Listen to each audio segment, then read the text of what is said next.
What's going on, y'all? We are coming in with we're trying something new right now. You know what I'm saying? We're trying something new. Yeah, this is a beta. What you talking about? What you talking about? What you talking about? From the Unsilent Church universe, we present you. What you talking about? What are you talking about? What you talking about, Willis?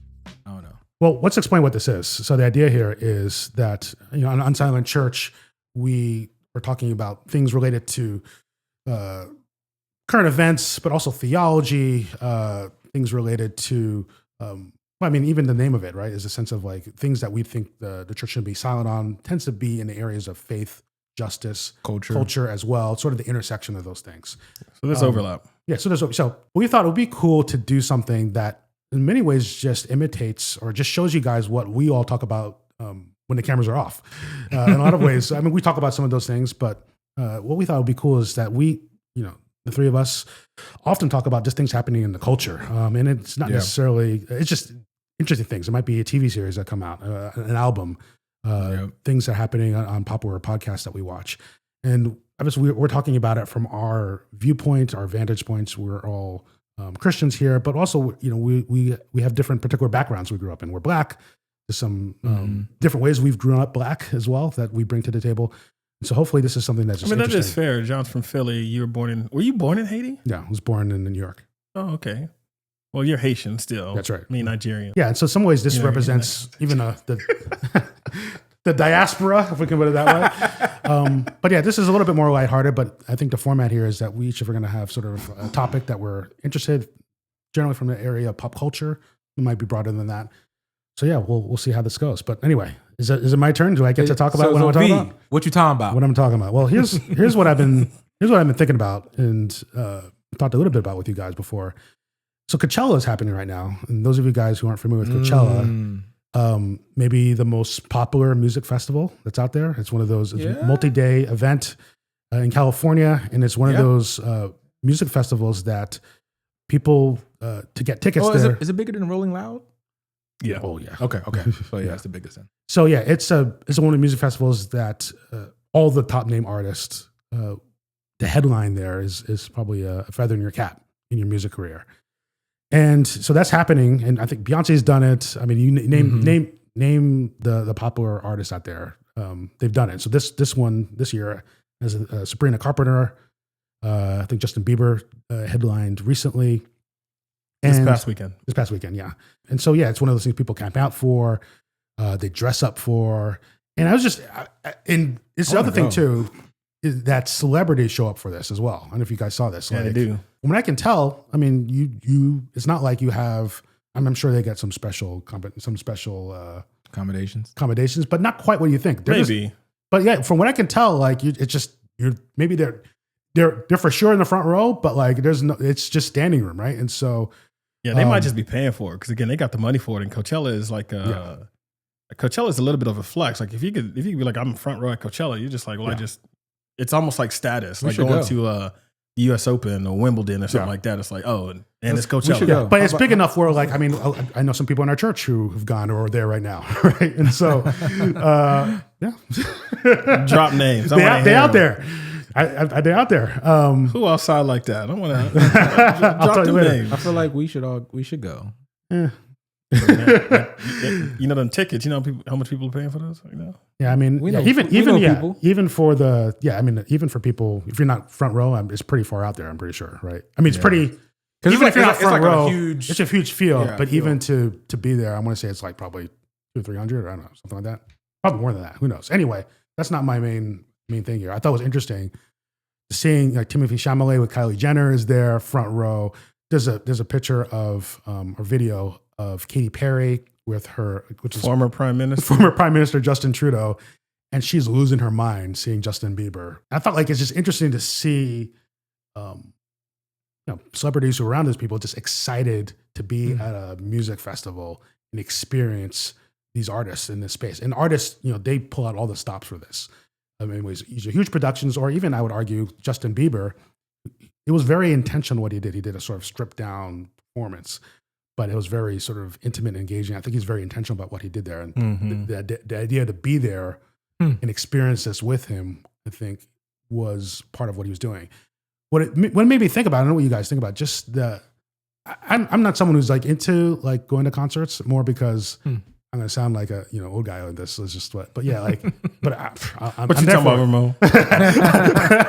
I'll tell you right now, I'm not out there like I don't want to be. I get annoyed going to concerts and being like it's at 2 hours before the main act gets there. Oh, I want to see all these people. Like, Yeah. what are we doing here? Right? It's 2 hours till the main act shows up, and then it's another like 45 minutes, right, of intermission before the guy comes out. And then sometimes they come out and I'm like, man, you don't sound like the record. Don't you sound like I've been listening to, right? And then after that, after they do their thing, it's 2 hours to get out of there. Ramon crashing out right now. You hear him? I got feelings about it. Ramon is not a believer. You got to get the experience, the full experience. Get out of here. Anyway, I'll watch it on YouTube. But this one was on YouTube actually, I think. Yeah, but that's what's it. But I would say though, there's something, even though it's not for me personally, I think it's interesting the power of music, of a live performance, and how it just sort of That they engage with it. they engage with it. It just ignites something in people to be there. It's one of those things where like I think a lot about like what makes us really human. And I think those are big questions that we're thinking about. I think AI is there's doomsday scenarios with AI that I think we got to be aware of. Mm-hmm. There's a lot that's concerning to me. I heard a podcast recently that said it's almost like imagine during the nuclear arm race, and instead of like governments and politicians, elected officials, sort of figuring out like, okay, what we're doing with this, we have a few billionaire CEOs of private companies deciding what they're going to do with this powerful thing. Influencing government. Right? That's what's scary, like corporate interests sort of deciding things. That's how powerful AI is very concerning. That being said, though, it does actually, though, the best positive direction can go is asking us, what does it really mean to be human, and pressing more into that. A robot Justin Bieber would not have been the same as Justin Bieber up there.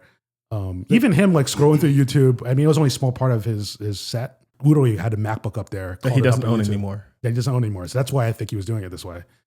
And sort of singing along with them. And so he did like Baby Baby, which is that Baby? I don't know what the name is. Baby. Yeah, he did a few of the early tracks. His first song is called Baby. Is it, right?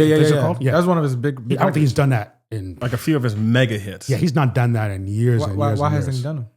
Well, one of the reasons is because he doesn't own them anymore. He sold it for $200 million, his whole catalog.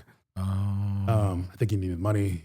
And so he actually needs permission, I think. Which is kind of crazy. Like 200, anyways. Yeah, he should ask for more. But well, not even that, but just the whole because people came to see Justin. I think that's why this Coachella feels so crazy.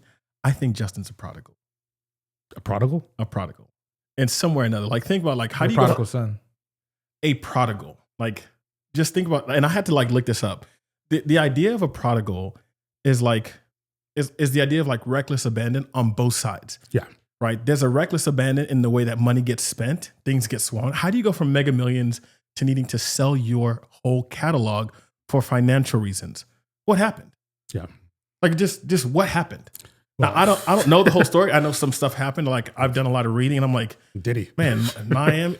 Like you see what I'm saying? Like there's just his parents sadly. I mean, there's a lot where used and abused by them. But you see what I'm saying? It's just like that's so sad. You get to a place to where it's just like some people. I think people forget how young he started. Yeah. He was like 12 or 13. Like 13, I think. Oh, yeah. So 13 years old. By the time he was 17, he was on the Times 100 most influential. Yeah.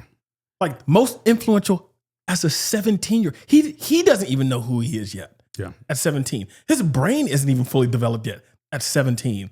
And he's on the Times 100 most influential list. That's just kind of crazy to me. And then you get like, he has some stuff happen, drugs, DUI, gets arrested, all those kind of things. But at some point, you just like, it just gets so big, and then all of a sudden it's gone. Yeah. Right. And I do think there's a point in there where it starts to turn around, like, when he was with Carl Lenz, gets baptized, like that whole thing. There's kind of like, he's kind of coming on his way back. He's turning back, but then on his way back, there's a bunch of other stuff that happens. Then he gets the whole like, I don't think it's clocking with you, that whole situation that's going on. And then I think you get hit. Yes, there's a whole lot going on. But I think then at Coachella, he shows the world. Yeah, here's where I'm at. Yeah. His whole life. Yeah. And even there was somebody, Lizzo, somebody posted something that was just like, he spent his entire life giving himself to the world, and now he's finally nourishing himself. It's almost like oftentimes when people talk about healing, there's this idea like in between the reckless abandon, like it's like the reckless kind of squandering on one end meets like the reckless love and acceptance on another end. And in between is like a coming to yourself that has to happen. Like he has to come to himself before he comes to the house. Yeah. Right. But oftentimes it's like that coming to himself was like the baptism. Like he's with Carl Lentz, he's kind of walking that path. On his way back home, there's all the stuff that's going on. And then it feels like Coachella is almost like a homecoming. Yeah. Right. Where it's just like, because that entire path, people are like, well and all, people talking about it, people writing them off. He ain't this, he ain't that. Like, what's wrong with them? There are articles like, what's happening? What's going on with Justin? Like, what's happening, right? He gets married in between then. He has a child in between then. Like, things are happening, but not the way people expect it to, right? And then he's literally coming into himself. He's not dressed in the way people expect him to dress. He doesn't have the hair the way people expect him to have the hair. He's got tattoos all over himself.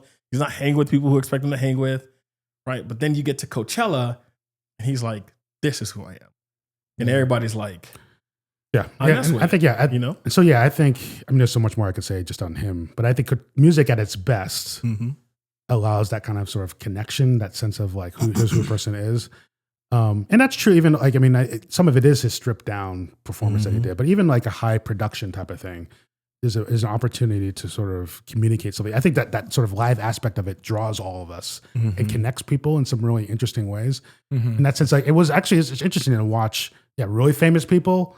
And just regular people all together experiencing this. And I think in going now focusing on Bieber, I think what's interesting with him and watching people engage, it was almost like for many people, like Bieber like reminds them of their childhood. Like it reminds them of, it's almost like they remember how they felt. Years, yeah. I mean, he's like, I didn't realize how huge his catalog is, right? You can't get away from any of that. Like actually growing up with somebody. Yeah. But I think it was like, this is, again, I know this wasn't spontaneous. I know he was thinking about this, but like there's a video of him when he's singing that first hit of his Baby, and the video of him at Coachella singing Baby, and the way the camera is framed, it has him right in the foreground, and in the back you see he's a big screen behind him playing the YouTube video of him as a kid singing it, and he's basically harmonizing with himself. It's almost like he's singing to him. It was wild. It was cool just seeing what he was and how innocent he looked and free, and what he is today. And so it's just that. That performance particularly was just interesting to me. And again, I was thinking about this in general, even with, so Sabrina Carpenter did a super produced performance, but that's very much her. She's very theatrical, et cetera. I mean, definitely risque to be very clear about this, but just interesting that what artists will do for a festival like that and the ways in which what they're trying to communicate and what people are looking for and the ways all that comes together. I think it's interesting. And it's something like I'm still talking about it. I'm still thinking about it in terms of like, what is it there that like is so powerful and just captures people's attention. And again, it's Justin Bieber is, I think, the most recent best example of it, but it's true in other settings as well. Like, I think Bad Bunny sort of did this. I mean, going all the way back to Prince at the Super Bowl, if you've ever seen that clip, and it starts raining, right? And that guy's playing Purple Rain. Even all these years later, I watched that. I'm like, I'm locked in, right? Yeah. I mean, that's a moment you're in the rain playing Purple Rain. That's just like. I think is one thing about it is you hear you talk about the experience and the engagement and encounter. I've heard people also say at different concerts. I'm not sure if it was exactly Coachella, but like when Beyonce is singing, I've heard like people say like they literally have used this phrase, it was divine. And so it reminds, when I hear that type of language, I'm like, man, when you see this, it's like, I get it. There's like love it. There's like a worship. What I'm getting at is there's a worshipful atmosphere that is maybe there. So when you say like even these things that you're talking about, there's something that connects us to the divine in some form or some fashion. And music is powerful. It's a powerful medium to do that. And so I think it's something. So maybe that's helpful. So maybe what it is like, when people are together in this same space, sharing some type of feeling or emotion or moment, and music is one of the best things at facilitating that in terms of, first of all, exposing that feeling or emotion or that time of your life. And music is something naturally attractive. Like I say, it's something that it's easy to say alongside someone else, right? Music just has a rhythm to it. And so like if it's different from a speech. Like let's say there's a speech I heard, Obama's speech was well known, but no one's going out together. Like we don't see people gathering together. Obama's first speech that he gave at the Democratic Convention. It's not as universal. Yeah. I mean, it's an experience, right? That you have, but just something about not like music. And I think, the Bible's full of music, right? And examples of music. Yeah. I think it's just something about that. I think it's interesting that draws people no matter what your status is. Yeah, there's a term ubiquity, which is almost synonymous with like universal. And Bieber was, again, a mega phenom. And so when you play all those songs and how widespread they were, it's like you get all these people who had a shared experience with a song all come into one place. Yeah. Yes. With the person who gave them that experience together. That's so good. That's the same thing that happens at church.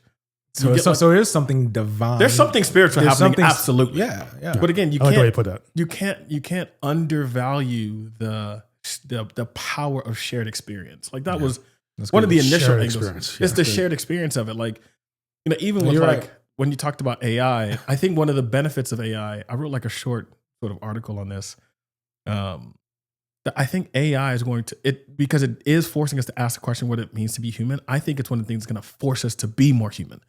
And I think it's like experiences like this where it's like, oh, I want to go somewhere in person and share this thing with all these people who shared the same like experience I did when I first heard that song and I was a teenager feeling a certain way, just had a breakup or had this crush or had this thing. And now all these people who had that same similar experience at that time in their lives, we're all older now. Well, case in point, y'all ready? I could prove the point. Our college years. Think of that college. Everyone has a college song that they was in college and they heard, and it was like a shared experience that they all be like, oh, I remember that nostalgia. I remember what I was doing. I remember that college is a unique time. And I know we have college songs at this table that if we heard right now, we can go, oh yeah, I remember that. I feel that's what you're going. That's what you're talking about in terms of that shared experience. Yes, the significant thing about Justin in this Coachella is it would be as if we all had that college song and it was all the same song. If we thought about the college song, they might be different songs. For all those people in that room, that time. That's because of Justin. That's what I'm saying. Because of how popular he was, that song was one of his songs.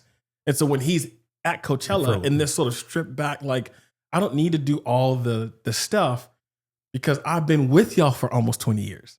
Or y'all been with me for almost 20 years. And now I can just play the joints. Yeah.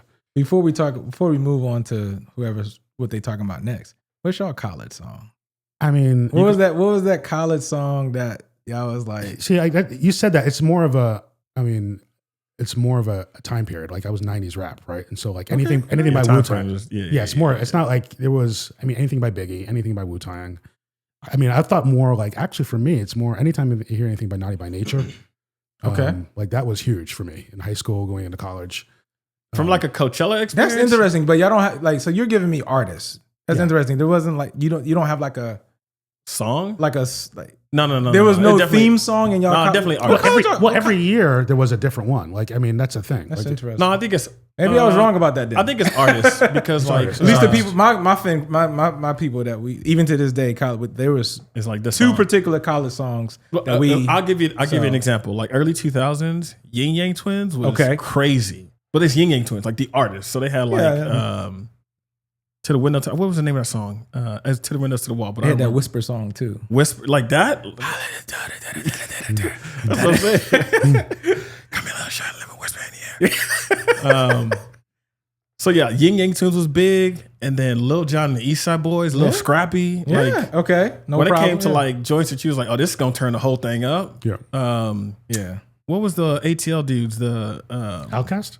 We don't give a dang. We don't give a. Oh, Young Bloods. Young Bloods. Young Bloods. That's so funny. I was on YouTube and that video came like just popped on my thing, and I clicked on it. I was like, oh, I remember this song. That beat was hard. Bro. That beat was hard. Lil Jon was my two college songs. Since Jon, I brung it up, I got it. Y'all remember Asher Roth? He had a song called "I Love College." No. No. Oh my gosh, y'all are bugging. That might be past Carmelo my time. Anthony literally said that was anyways. And then it'd probably be Waka Flocka, No Hands. That was I'm sorry. That was the Yeah, that was the college record. But that anyway. was a joint. Don't listen to that song. Don't listen to that song. Edit the version. We're not endorsing these songs. We're Yes. just saying in the ethos. You know, it was a shared experience. It was a shared experience. Yeah, No no hands. Well, funny enough, we played a clean version, but like it is a song that I try to get my boys up. I'm like, hey man, we need to go. It's time to wake up. And he was like, because in the beginning he said, listen to this track. Don't listen to that song. But he says, listen to this track. The clean version doesn't continue, but it's just so loud, so I can get them up and going. Yeah, love it. But that beat was crazy. Yeah, facts. Yeah, the beat was crazy. V, who you passing it to? John, What I'm talking about? Yeah, what are you talking about today? Man, I want to talk about J. Cole. Okay. Jermaine Cole. So J. Cole just dropped the album. I believe it's called The Fall Off, if I'm not mistaken. Ooh, this is a good conversation. It's a good conversation. I also listened to, so backing up a little bit, J. Cole, if y'all remember the whole Kendrick Drake situation, J. Cole was one of the Smart guys. Smart man. Some people would argue that he wasn't as smart. Some people say he was. Some people say he wasn't hip hop. Bro, we might just sit in this because there's so much. There's so much here. Yeah, it's a lot here. That brother's smart. We might just sit in this because There's a lot here. J. Cole, man, There's a lot here. So we might just sit here. He respectfully dodged the fade. So yeah, for people who don't know, No, he did not. Well, you explain just real quickly. So Okay. you know, people know Drake and Kendrick got in a huge rap beef Little last rap year. beef, it happens. And Not like us, if you don't leading to, remember. everyone knows Not Like Us. That was the end. Kendrick won. But in the beginning, it was actually Drake and J. Cole against Kendrick.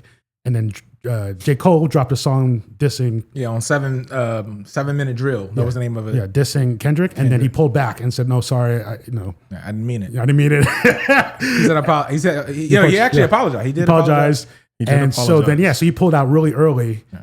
And Some people would say he dodged the fade. Some people would argue that. I'm just saying, shout out to Jermaine. Hey, J. Cole, look. No. I'm just telling you what the people say, Doc. No, some people say. That's what I'm saying. Some people say. But Kendrick didn't go after him after that, right? I think Kendrick. Well, Kendrick also took shots at GNX. He did say, Kendrick said, what did he say?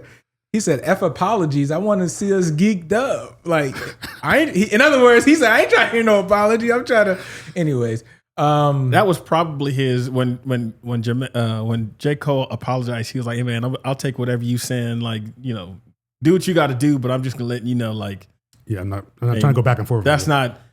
And he explains why he did that, which is on 7 p.m. and that's why I appreciate it even more. Because even when he said that, his heart was not in it. Even when he apologized, I was like, "Yo, that was brave." Yeah, his heart was not into the dissing and all that kind of stuff. Yeah, Right. he did it. He said he explained. I appreciate him breaking down. He talked about on Talk with Flea with Cameron and on 7 p.m. in Brooklyn with Mellows on their podcast. And Apple Music with Nadeska. On Apple Music as well. He mentioned he did it out of fear. Yeah. He was thinking about what other people was going to say, this, that, and the fourth, and it was out of fear. He also said that he's working on this project for like multiple years, the one to fall off that he just dropped. He was working on that project, and he felt as though that people wouldn't listen to that project that he's been working on for like 7-8 years, something crazy like that, if he didn't say anything about the whole Kendrick thing. Mm-hmm. So he did it out of fear there. And, so he did it as like, let me just throw this out. Yeah, hip hop, and then get back to the album. It clearly backfired. And he said, I didn't even want to do it to begin with. But this brings up an interesting thing in hip hop, because when you think about the idea of like, people talking about they're the best. He says, I'm like Muhammad Ali. I'm the greatest. He talks about all this stuff. But then when it's time to get in the ring and prove that you're Muhammad Ali, you dodge that fade. Some people in hip hop is like, yo, fam, what's going on? We respect you for being honest and all that type of stuff, but we don't want to hear this I'm the greatest stuff anymore like that. Just go be a rapper. You know what I'm saying? Like do your thing, ride your bike and all that type of stuff that you do. But don't step in the ring if you're not really to really do what you do. They have So one thing I want to say. So ride your bike. So with that, shout out the bikes. I mean, ain't nothing wrong with bikes. Even with that, it's like, so there's a lot of faking and there's a lot of facade. Are you saying Jermaine's faking? He said he was faking. Did he? He said he didn't mean it.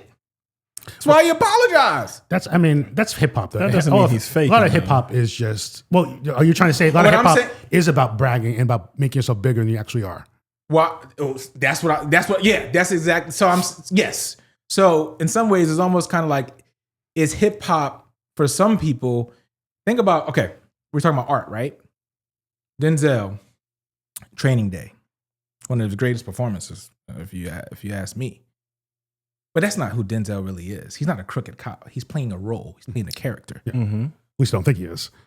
Hopefully. Is it the same with rappers? They're just putting on a cape then. I mean, for some it is. But then we love authenticity and realness. Yeah. So you see what I'm saying? You hit on something. Hold on, wait. Well, I'll try to be quick because I remember this was a big deal back in the 90s when you got Biggie, you got Diddy, all those people. And the word on the street was like, Diddy grew up in prep school. Like, what's he doing out here? Now Biggie he's different. Or Jay-Z. Mm-hmm. Like Jay-Z was an actual drug dealer, right? Mm-hmm. Right. And so there's allegedly. That's true. No, not allegedly. He said it out of his own words. He's like, I did that. Limitations of okay. Well, he lived that life. Well, but Diddy would rapped as if he was in that life. But I think he's definitely involved. Diddy was on to some other stuff. Yeah, he was doing some other stuff. That's true. And I would say, when you had money and stuff, he was definitely sending people to beat people up, that kind of thing. But in terms of growing up in the hood and that kind of thing, a lot of those guys. Yeah, you're right. Diddy didn't grow up. Yeah, he didn't grow up in the hood, right? And so it's interesting. I think that's always matter, authenticity. This is why. Drake. What the whole thing about Drake is and this is rap demand a certain kind of gritty, I was on the streets type of authenticity, or can you just be who you are? I think Kanye would say that's what the whole thing about Kanye. Kanye was who he was. Yeah, he made it cool. He made it cool. Yeah, to be right. I wear prep clothes, right? That kind of thing, right? Yep. And so maybe that's what it is. But it is interesting. There is sort of a sense in which the authenticity is to a degree in which you feel like you're from the streets. And what do we do with that? And not only that, on top of that, the other side of it is that sense of no rappers could be no, I'm the 5th best in the world. Right? There's no rapper doing that. I think that's where we miss out. There's when we talk about authenticity, there's authenticity and consistency in the stories that you're telling versus the confidence that you have. Steve Stout, he would even say, he was like, man, hip hop is like the WWE. And for any of y'all who grew up watching wrestling, y'all know that stuff is it's fake, but it's real. Yeah, that's right. There's if you grew up liking The Rock, yeah, it's just hey man, you playing that role really, really, really well. Yeah, and a lot of hip hop is like that. Yeah. But at the same time, it's a competitive sport. And that's where I think, just like you hear guys in the NBA, are you the greatest of all time? Steph, is Steph the GOAT? He made a movie called The GOAT. Is Steph a GOAT? The GOAT? I'm man, there's he's got to think of himself that way. Not even just that. Steph can arguably, according to some of the stats and the way he's changed the game, can say it's Jordan and it's him. But then you start to look at categories. You're okay, statistically, over the long haul, LeBron has most definitely put himself in a category unlike anybody else. Yeah. He's just hit statistics that nobody just will hit, right? But Jordan did a thing that people just will not. And Steph in this has done a thing that nobody has ever done before. So but Steph is not in most people's top 5. Yeah. So even and there's even some recency bias there. But that's what I'm saying. Right? If you go back, you see what Kareem Abdul-Jabbar did when he came to the league. People don't appreciate how dominant. But that's what I'm saying. But so then you have Kareem in that. You've got Bill Russell in that. So you have all these kind of conversations.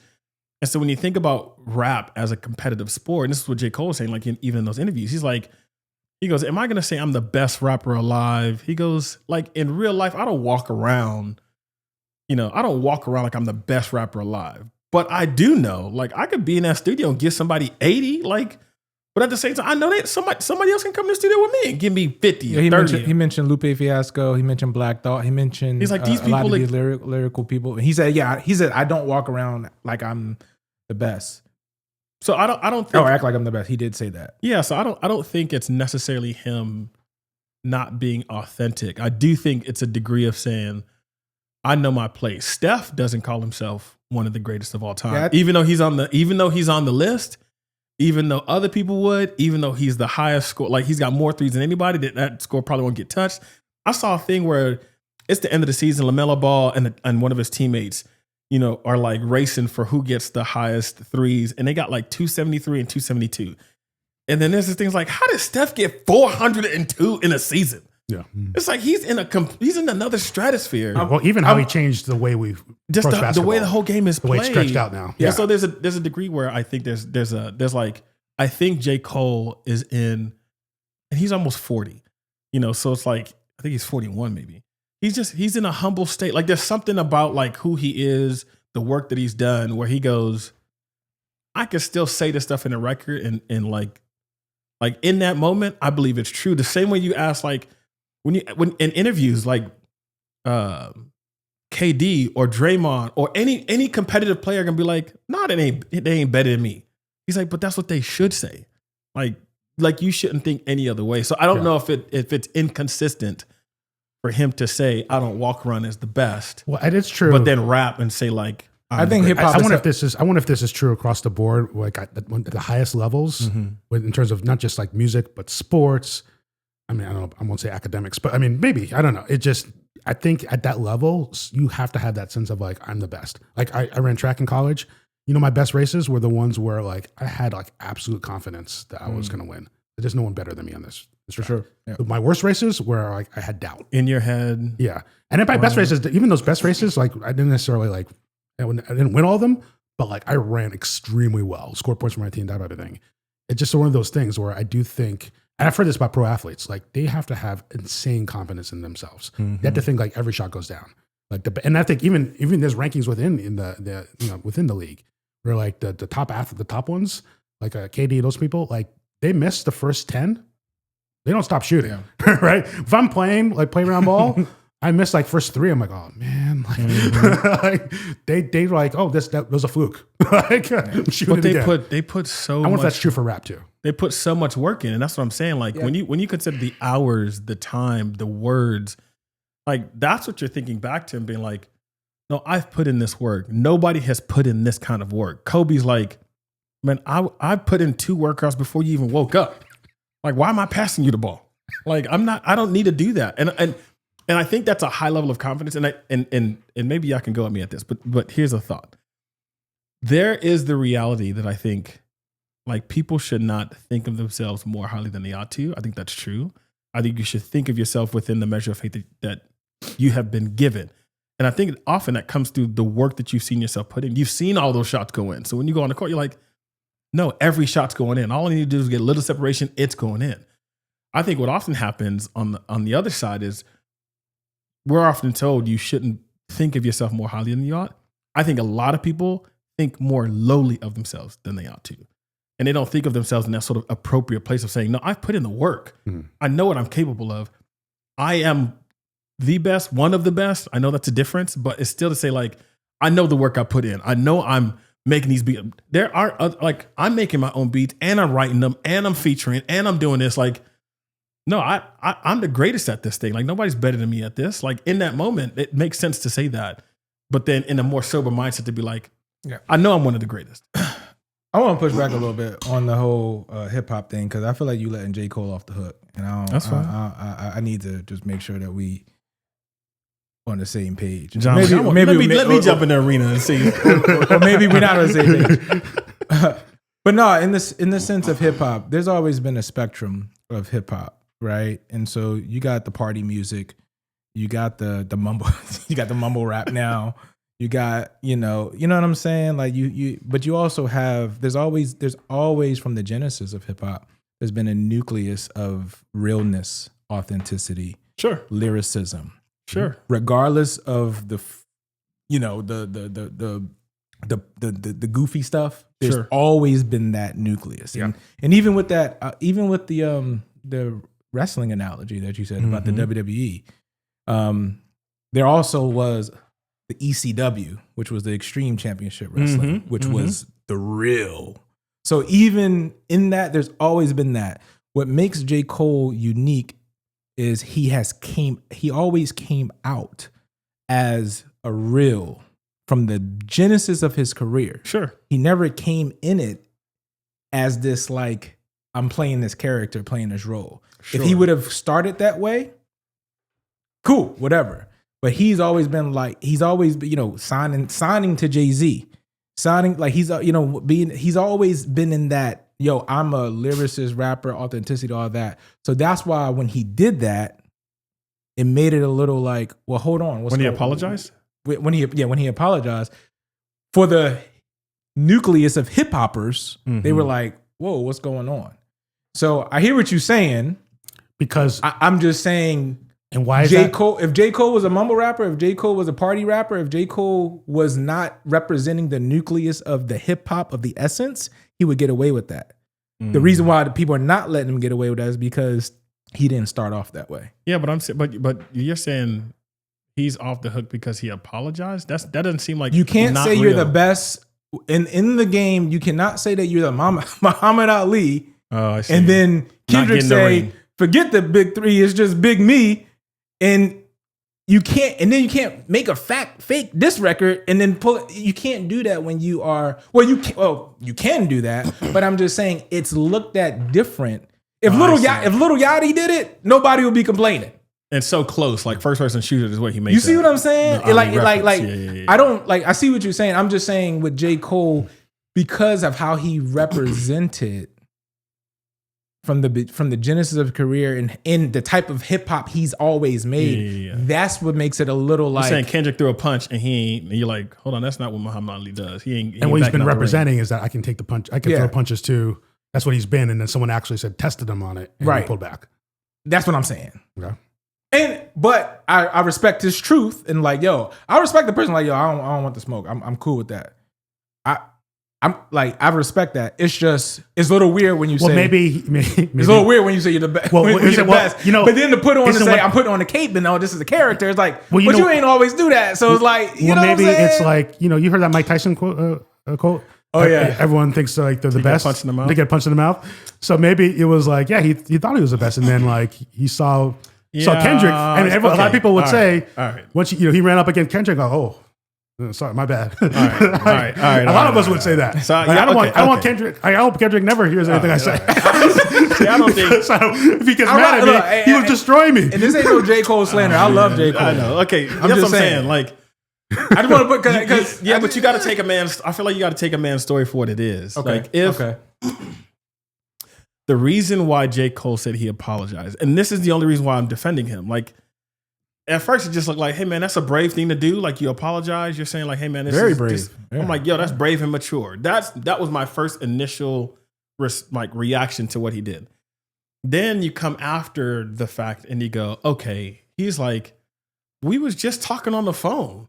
Like that's the homie. Like I ain't never had no situation with him. And even when he said no, there ain't no big three, ain't no big, he's like that ain't seem like no shot to me. Like that wasn't nothing. He said I see two goats kissing and hugging on stage. Who said that? Kendrick. Again, he said I see two goats kissing and hugging on stage. I love him to death. 8 bars. I'm gonna tell you why I said that phrase. Okay, Kendrick is coming for them guys. So I didn't listen to the lyrics that close, but but listening to J. Cole was like, he was talking about Drake and like I see y'all kissing. He's like, I didn't see that as a slight to me. Like he didn't see it as a big deal. So he wasn't paying attention to it. He was kind of back working on his fall off stuff. He was just like first person shooter, doing a feature run. I'm over here doing a fall off. People were texting him and being like, hey man, did you see such a His wife was crying. I'm gonna tell you why she was crying. Oh, I know why. Go ahead. I want to hear you. So I know why she was crying too. From what he said, or you think from what Kendrick said? Because again, I'm taking the man's story for what he said. He goes, "Hey, I'm going to go on stage and I'm going to apologize." He tells his wife that, and he says when he told her that, she starts crying. Now, if there's another story as to why she was crying, I'm like, I'm gonna take him for what he says. He's like, "Yo, this hit me. I'm making this, I do this thing, I do whatever for a dude I actually care about, that we're actually friends. I've got this sort of like thing in my head. People want me to say something. If I put out this album, but I don't dress them, they ain't gonna take my stuff seriously. So I feel like I gotta do something." He's like, yo, that I didn't want to do it. I did it because I felt like they wouldn't take my project seriously that I've been working on for 8 years. And so He did say I've been that. doing this He did work. say that. That's fair. And He did say that. if this dude's come at me and everybody's like, yo, what did you say? You ain't saying nothing. And I put out this album, then they don't receive it the way I want them to receive it. Let me say something. All right, I say it. Let me go ahead and do what I'm trying to do. Then I'm about to get on stage and I get this moment of clarity because Drake doesn't show up like he was supposed to. And so now I'm on the stage by myself and he's like, hey. And then you realize, you know you done messed up, right? Bro, that's fine. I'm just saying. You know you done messed up, right? There's a phrase. There's a phrase in the tech world. You know, people who are in the arena and people who aren't. I'm not in the arena. I ain't out there putting out bars. I ain't gonna try to tell a man like, nah, you was scared, bro. That's why you did what you was. Maybe, but when a man comes out and says, yo, this is why I did what I did. I said what I said, and when I told my wife, she started crying, and so that gave me more confirmation to do what I did. I'm like, man, that sounds like the kind of like healing and maturity that we advocate for. You know, so then it turns into like, nah, man, that was scary. I was just like, that seems like, was he fake? Was he like, I'm like, I don't know. It sounds like I'm going by the lyrics. This man right. This man speak. So are you against healing? And, so what you're saying? I'm all for healing. I'm all for healing. That's what you want to say on the mic right now? I'm all for healing. Healing not allowed in rap. Nah, it's a genre, you know what I'm saying? I'm all It's like, for it. you know, I wouldn't go as far as to say he playing a character. I would be like, nah, I think he's been largely consistent in the way that he's like written about his story and he talks about his talent, you know? And again, I think people are justified and fine to have their like, nah, man, you said this and then this happened and this is what you did. And those things seem inconsistent. I think that's completely fair. Just listening to him and the way he tells the story back. And I think he's fine with people being like, hey man, like give me my shots or whatever. Oh yeah, I'm sure like, he don't care. Yeah. But just watching him go through that and like explain it and tell that story, I'm just like, man, I don't know. Like, and again, 10 years working on the album and still be dropping stuff along the way and then do that feature run along the way. I get the kind of fear that's just like, man, I've been putting in all this work and this joint flop because people don't think I'm for real. People don't think I'm serious or whatever. You know, and I go, oh, that seems Hey not man, so bad. I want to say, man, shout out to J. Cole. You know what I mean? Shout out to Kendrick. Shout out to Drake. We don't got no beef with nobody. We don't want y'all dissing us. There's no beef, please. We don't want y'all dissing us. You know what I'm saying? Of beef, this is not necessarily another one, but it does sort of segue into Jay-Z because he did say he doesn't think beef is good for hip hop anymore. Well, that's a good segue. James, what we talking about? So yeah, I haven't heard this. Jay-Z is going on tour in May, and he did this interview. So he's performing these albums. You know, he's doing this. He did this interview, and he hadn't done interviews in forever, right? And a lot of stuff came out of that. There was a billionaire conversation that came out of that. We can talk about that if you want. But he did talk about, you know, sort of like the pillars of hip hop and how a lot of them are actually not in hip hop anymore. Graffiti, breakdancing, like the DJ. He's like, you don't really see it anymore. He goes, I think battling is not. And funny enough, typically they would say the MC, right? DJ, the MC, graffiti, and breakdancing. That's right. Yeah. He called it battling. Yeah, the four pillars of hip hop, where the DJ, it was the MC, then it was graffiti, and it was breakdancing. Yeah. Right? When he referred to him, he was like graffiti, breakdancing, DJing, and battling is what he called it. And I was like, yeah, because the MC and the battle rapper. No, for sure. But he grew up more on that. For sure. I'm just like, that's like the way he referred to it, not like the MC itself, like just the lyricism. It was like battling was the thing. Yeah, yeah. Regardless, he was just like, I don't think battling is good for hip hop anymore. Like, I don't think it needs to be there. I would love for him to unpack more what he means by battling. Well, I'm going to take a stab at it. I mean, it has been there. It was there. I mean, and obviously he was there with Biggie, Tupac. Yeah, I mean, think about Eminem's movie, right? 8 Mile. Yeah, 8 Mile. I mean, that was the whole premise of it. Was like he's coming up as a rapper, and how do you earn your stripes? Your stripes? You battle rap, right? Yep. And the violence that came out of that. Yeah, I think. I mean, hip hop is mainstream now, right? It is suburban white kids listen to hip hop. I mean, moms, right? Soccer moms listen to hip hop. Everyone does, right? It's everywhere. And it is the soundtrack to a lot of people's lives, or a lot of different things. And in that language of youth culture. Yeah, it's language of youth culture. I mean, I remember back in the 80s, people were like, oh, hip hop is going to go away. Like, no, it's the main music. Global. It's global. And so in that sense, I wonder if it's not as like street level as it used to be. It's more of a like it's the people the rappers coming up now are like thinking like, how do I do something that's mainstream, right? That has global attention, especially in the age of streaming. And so given that, like, what are you doing, like a hardcore sort of battle rap? Like that doesn't really that earns you credibility, on the underground scene, that type of thing. But like that's not really the kind of thing that's going to sort of get attention, right? And so. And for the record, Jay-Z did not like the fact that he was saying that. He even said, he's like, man, I know what I'm saying. I don't like it. I just, But just in reality, just like, I don't know if it's good, if it's really good for the culture anymore. Do you think he's saying that with him Jay-Z also said he's not a businessman, he's a businessman. I mean, that was probably 30 years ago, though. But he's a billionaire now. Sure. And so do you think when he's making that statement, do you think he has the billionaire corporations in mind when he's saying that? No, because for somebody that came from Brooklyn, that came from battling, that came from Jay-Z versus DMX, Jay-Z versus Prodigy, Jay-Z versus Nas. Yeah, he said it. He was like when you like, that's what I'm saying. Like, so he said that for a reason. I'm trying to get into his head. Like, is it business money wise? Like, why would he say that? I think he said it for the same reason that J. Cole apologized. He's just like, a grown, bro. I'm trying to tell you. I think it's the same thing. I think it's a similar thing. I think there's a point where battling at that, like back then, what's driving those battles? What's ultimately driving that? Ego. Hunger. Ego's definitely in it. Ego's like iron sharpens iron, lyricism. I think a lot of it is ego. I mean, all the other stuff is in there, but a lot of it is just like, yo, it is bravado, it is ego, it is like, yo, I'm that dude, I'm him. If you say otherwise, then we can. But also, it gives you credibility. That's why there's so much violence. Yo, you said what about me? You looking at me? Where's that coming from? I mean, there's a lot of like under it, you're like, oh, there's stuff happening, families and homes and on streets and all this stuff. Cats are in pain.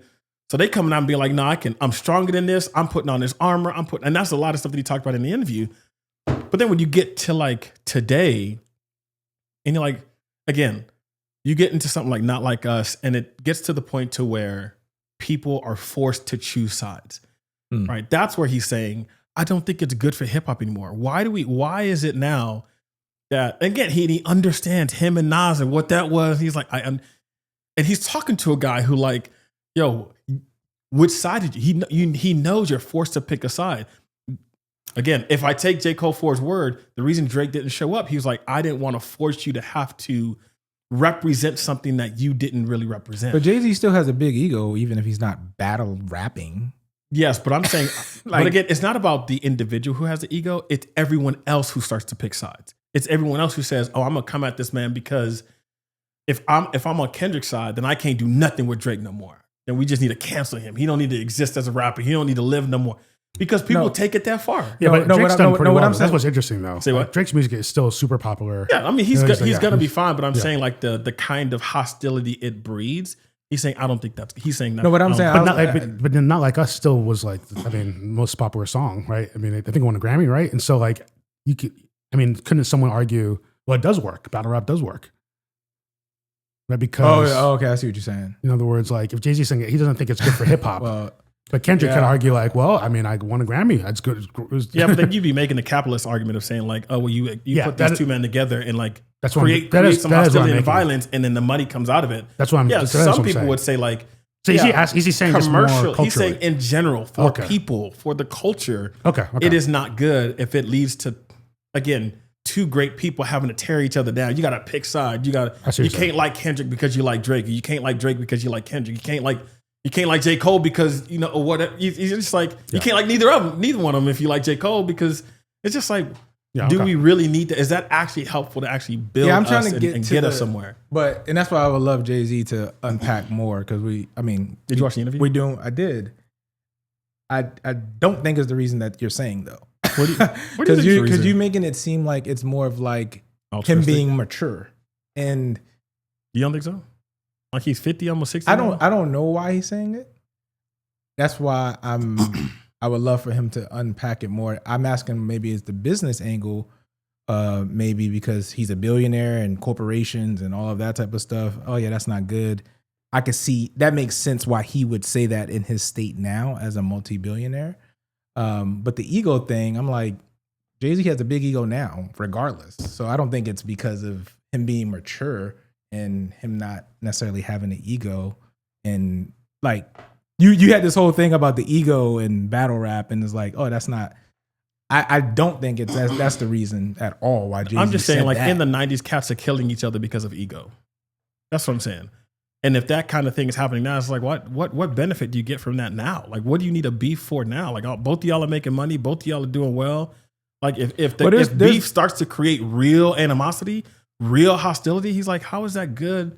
Well, there's like little battle rap leagues. You got URL. I understand that. You got RBE. You got King of the Dot. You got actual. Matter of fact, Drake actually was a sponsor for King of the Dot, if I'm not mistaken.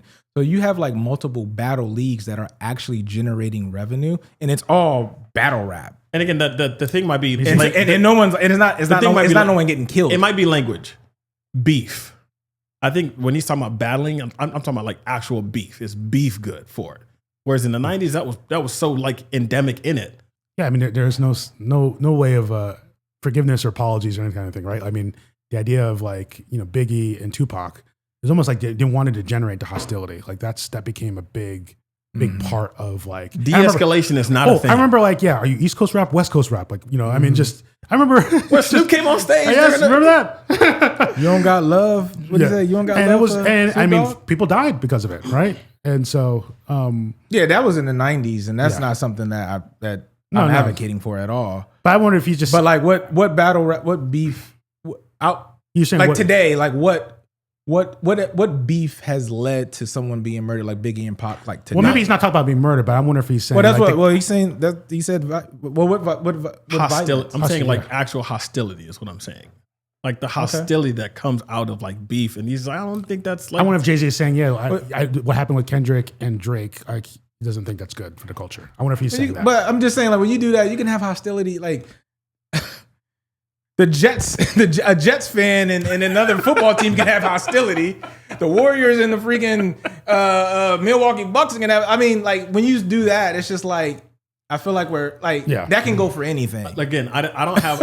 I could probably. Matter of fact, I know a bunch of Dallas Cowboys fans that got a lot of hostility. Yes, I do think like things actually happen. People start like making real moves. Like people actually try to hurt people based on these. Yeah, like, that's not good. That's what I'm saying. I think that's what he's speaking towards. Like if it's a commercial thing and him being a billionaire, of course, like.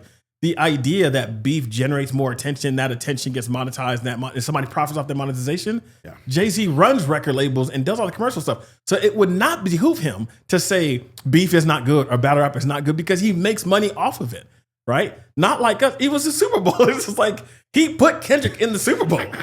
So if he's saying, oh, that is not good for the culture, then he would have not put Kendrick there. It'd have been like, well, hold on, you put Kendrick.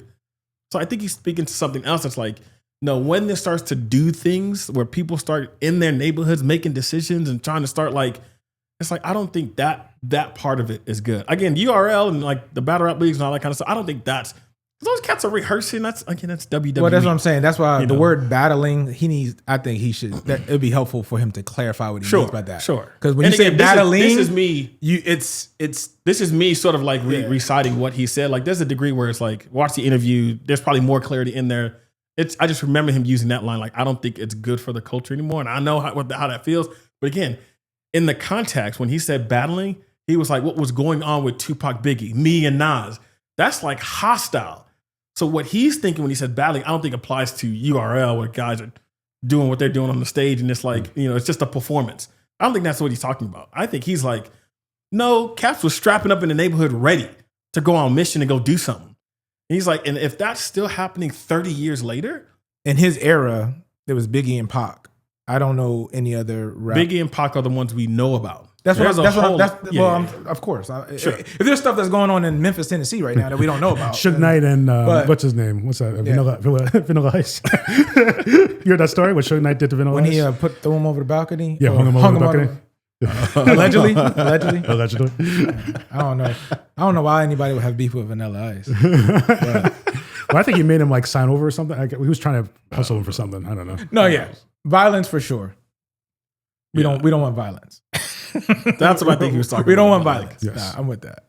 Well, I'm saying is like, it feels like, and again, he's 50. He's probably older than that. I don't know Jay-Z's age, but I think he's in his 50s. J. Cole is in his 40s. Like, I think cats are getting older, married, kids.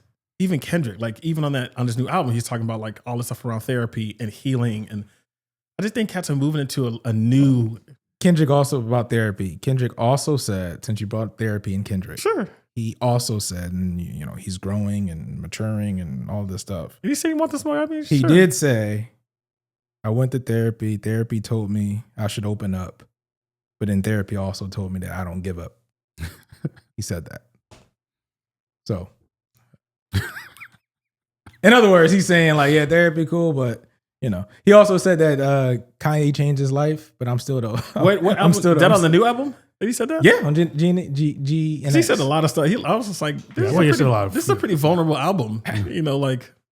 But he was. He's going back and forth. Yeah, I'm just like, I mean, he did say that, but he said some other things. It's just like, oh, you're in a new stage. Yeah, and it feels like a lot of these guys are in new stages. Oh yeah, for sure. And that's the thing. I'm just like, I agree with that. Yeah. We're growing again, and this is for us, like Gen Z, Gen Alpha. I don't know what they're gonna be listening to, but Timothy Chalamet or whatever. Timothy Chalamet. Harry Styles. Harry Styles. It's good music. I don't know who. I don't know who their Harry. person's gonna be. Like I don't know who the next guy coming up is. Yachty. I ain't heard nothing from him in a while. Heck, I mean, the way Costin that going, he probably come and start rapping. So good, man. This is a cool first beta pilot. I don't know what to call this thing. Pilot. That was good. Is it a pilot? Good pilot. But yeah, let us know what you think. Let us know what you think. Matter of fact, let us know what you think, and we want to know what are you talking about. Do you think battling is good for hip hop? and yeah, let us know in the comments. 1, do you think battling is good for hip hop? 1. That's 2. What do you think J. Cole made the right decision? Where do you stand on J. Cole? Where you stand? That's 2. And 3, if you ain't watched the Coachella performance, I don't know if it's still up there, but yeah, if you want to comment, if you're a believer or not, Ramon is not. No, I'm not about going to concerts. I'm not. That's what to be clear. I don't like going to concerts. Not even if Justin Bieber's there. I mean, I can listen to him. I like his music. I got this thing called Apple Music. See, he not a true believer. I have this thing called Apple Music. It has him at his best. I have him at his best. If I want to see him, I can like pull it up on YouTube. But do I want to go a couple hours into a parking lot, sit there, wait in line, sit down there? So tell 3 us hours of acts before the main guy comes out. Does a few songs. You tell us if you're a believer or not. No. Ramon isn't. I mean, I'm not saying I am. I'm just saying I want to know if you are. So like, if you do that, hit us in the comments. Let us know. Otherwise, all right, V. All right, James. We signing out. What you talking about?